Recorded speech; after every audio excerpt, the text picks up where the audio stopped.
বানাচ্ছি দুপুরের খাবার। দুপুরের খাবারে আজকে বন্ধুরা আধা কলকাতার আইটেম আর আধা হচ্ছে বোম্বের আইটেম। দেখো বোম্বের আইটেম কি বানাচ্ছি আর কলকাতার কি বানাচ্ছি। এটা তো কলকাতা বোম্বে দু জায়গাতেই হয়। বলো তো বন্ধুরা এটা কি বানালাম। এটা হচ্ছে আমাদের বোম্বেতে বলে বোম্বিল মাছ আর কলকাতাতে বলে লোটে মাছ। লোটে মাছের ঝুরঝুরা বানিয়েছি। অনেকেই তোমরা এই লোটে মাছের ঝুরঝুরাটা জানো। আর কি বানাবো সেটা শেয়ার করছি, দাঁড়াও। দেখো বন্ধুরা আবার রাখতে হয় কোথায়, যখন রান্না করি তখন এরকম সিঁড়ির পরে পুরো লাইন দিয়ে সব রাখতে হয়, না হলে আমার অসুবিধা হয়, এখানে জায়গা থাকতে পাই না না। এই দেখো, আর এটা কলকাতার বানিয়েছি জ্যান্ত জ্যান্ত তেলাপিয়া, একদম পুকুর থেকে ধরে এনে আলু বড়ি বেগুন দিয়ে পাতলা ঝোল করেছি। এরকম দেশি তেলাপিয়া তো আর বোম্বে গিয়ে পাবো না বন্ধুরা, তাই আজকে আনলাম। আর এখানে দেখো, এখানে লোটে মাছ ফ্রাই করব মানে চপের মতো বানাবো। এটা আমি বোম্বেতে খুব বানাই, সুজি আর চালের গুঁড়ো দিয়ে বানাতে হবে।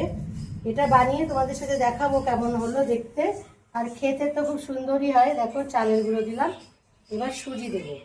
আর তোমাদের যদি এই বোম্বিল মাছের রেসিপিটা চাই তাহলে আমাকে কমেন্টে জানিও, আমি তোমাদের বোম্বিল মাছের রেসিপিটা দিয়ে দেবো।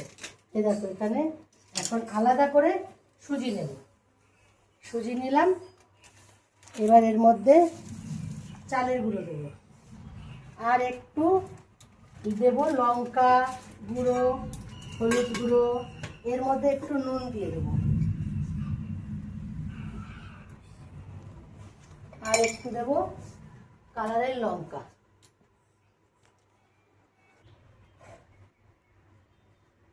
এটা হচ্ছে কাশ্মীরি লঙ্কার গুঁড়ো। দেখো বন্ধুরা মাছগুলোকে কেমন ফেরে নিয়েছি, এটা তো এরকম গোল থাকে, এটাকে এইভাবে ফেরে নিয়েছি।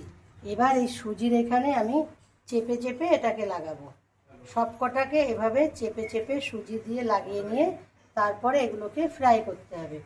এগুলোকে এইভাবে লাগিয়ে নিয়ে ভাজলেই হয়ে যাবে লোটে মাছের চপ। তাহলে বন্ধুরা আমি রান্নাটা সেরে নিয়ে ফিরে আসবো, আবার যখন খাবার খাবো তখন তোমাদের সাথে শেয়ার। চলো তাহলে টাটা।